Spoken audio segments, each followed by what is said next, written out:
концерттерде акыркы коңгуроо кагылып алдында турат. Биз дагы мына ушул 5-А класс жылдын жыйынтыгын чыгарып, ошондой эле быйылкы адеп, ыйман жана маданият жылына карата бир чакан концерт уюштурдук эле. Мына ушул сиздердин назарыңыздарда. Кыргыз элинде саламдашпай сөз баштаба дейт. Андыктан биринчиден саламдашып алалы. Саламатсыздарбы? Урматтуу ата-энелер, мугалимдер жана окуучулар, сиздерди быйылкы ыйман адеп маданият жылына карата даярдаган чакан концертибизди тартуулайбыз. Биз адамдын көркү адеп, биздин жашоодо адептин ордуну өтө чоң.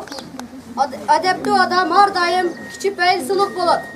Элибизде өтүгү жаман төрдү булгайт, адеби жаман элди булгайт деп бекеринен айткан эмес. Адеп бул дарак, ыймандын нөмөсү. Дарак жок болсо, нөмө кайдан болот? Адам ыйман менен ыйык, адеби менен тунук, билими менен бийик. Ыйман деген бир күн, бир ай, бир жыл эмес, ар дайым адам болот. Маданият адамзат жараткан фарк насыл, адеп аклак, жан дүйнөнүн көөнөрбөс баалуулуктарынын жыйындысы. Маданияты жок эл караңгы. Кыргыз эли кылымдарды караткан, көчмөн, маданияты өнүккөн калк. Анда эмесе кыздар балдар аткасында хор, ошол да толук кыргызбы.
Айтышалы.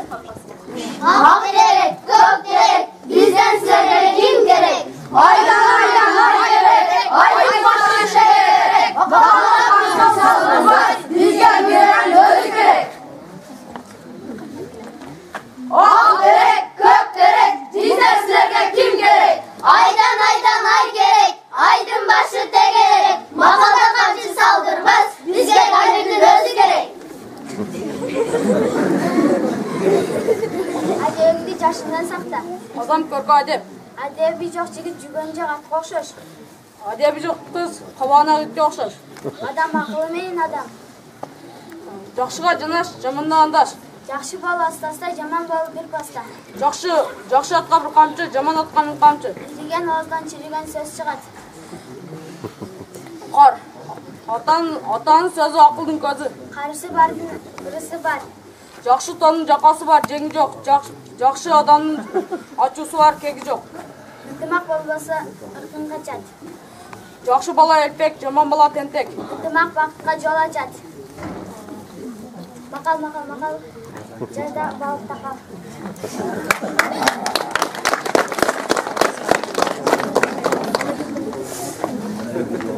Сиздердин назарыңыздарда Жырган менен Фатиманын аткаруусунда Ыйман деген эмне? Ыйман деген эмне? Анда мен жооп берейин, улап салдым жебине. Салам айтып улуга, кичүүгө зат туганды. Боро келди булды, бала дей биз ыйман.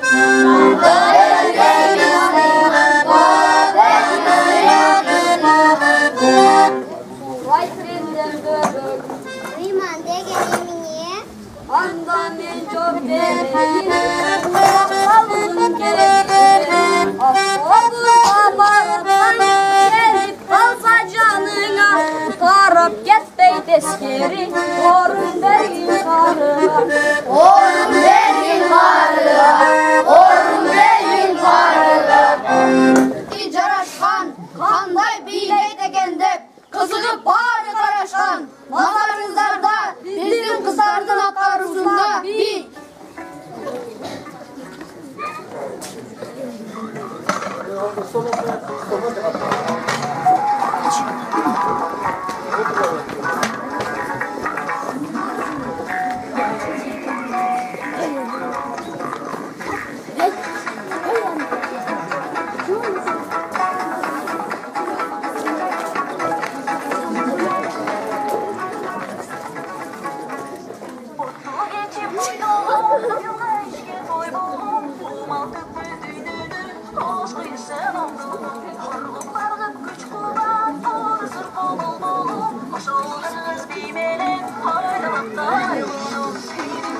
Жиынтықты біз назыр өнерге көп алған болсаңыздар, эми мына ушул 1 жыл ичинде окуучуларыбыз канчалык деңгээлде өздөштүрдү, ошондой эле тартиби кандай болду, мына ушунун жыйынтыгын чыгармакчыбыз. Биз өткөн чейректе ата-энелердин колдоосу менен ушул жыйынтыктарды чыгарып, сыйлык акчалай түрдө сыйлык алган окуучуларыбыз. 4-чейректе жыйынтыкты чыгарып, ошондой эле жалпы жыл ичиндеги жыйынтыкты дагы чыгардык. Мына ушунун негизинде төмөнкүдөй сыйлыктар болду. Мыкты окуучу деп биз 4 окуучуну таптык. Булар азыр мен айтып өтөмүн. Газбекова Максатай. Бул тагынан жалаңбеш. Ошондой эле жарым жылдыктын жыйынтыгында 100%-ны сактап калып алды да. 2 чейрек бою 100% тартиби жагынан дагы башка бардык жагынан үлгү көрсөтө алды окуучуларыбызга. Манандай значок менен 5 деген. Деп коебуз, значок менен сыйланат. Ниязбаев Дамир Акыл Ордо сынагынан 1-чи орунду алган. Өздөштүрүүсү эң мыкты, демек тартиби дагы эң мыкты болгондуктан мыкты окуучу деген значок менен сыйланат. Андан кийин Осмонов Нуртилек. Кел. Бул окуучубуз Акимдин балаты байрамына катышып келген. Анан өзүнүн ошол өздөштүрүүсү, анан тартиби менен үлгү ала алат да, мыкты окуучу. Андан кийин Жумабаев Жыргал. Кел. Бул окуучубуздун дагы сабактары 5 барада 2-4 болуп калды. Анан мен эмне үчүн мыкты окуучу дедик? Бул эң мыкты класс активи. Ошондуктан биз мыкты окуучу деп таптык муну.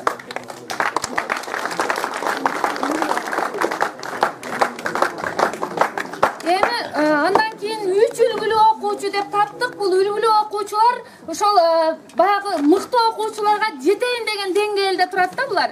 Ошондуктан бул окуучуларды Бабраимов Тилек.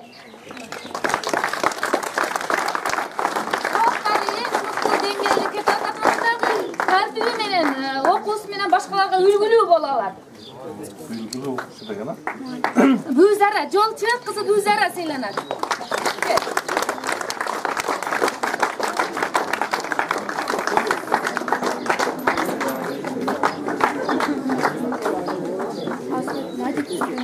Адептүү окуучу. Мына ушул биздин көрсөткүчүбүздүн жыйынтыгында бир да жол тартип бузбаган окуучуларыбыз бар да. Биз мына ушул адеп ыйман жылына карата ушул окуучуларды биз адептүү окуучу деп табабыз. Демек адептүү окуучу Ахунбаба уулу Азамат. Эч бир тартип бузбайт бул бала.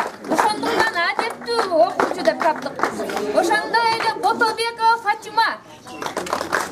Бул дагы адептүү окуучу.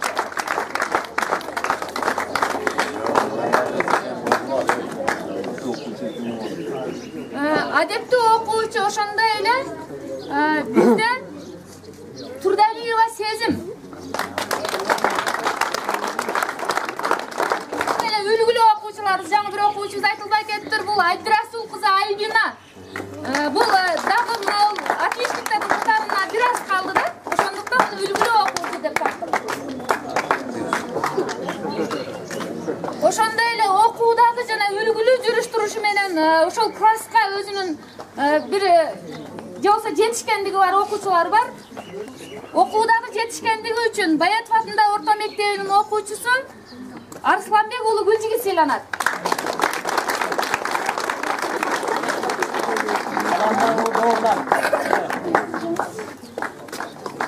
Каландар уулу Долорлан.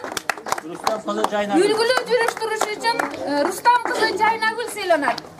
Ошондой эле Оразали кызы Махабат сыйланат. Андан тышкары бизде кызыктыруучу сыйлыктар бар. Булар икра kızı Aysana.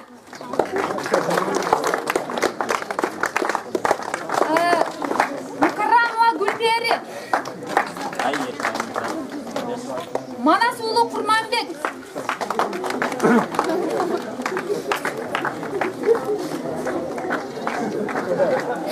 Anvar Can Bolsun. Can bolsun. Malades. Ошондой эле Шадыбеков Жумангазы.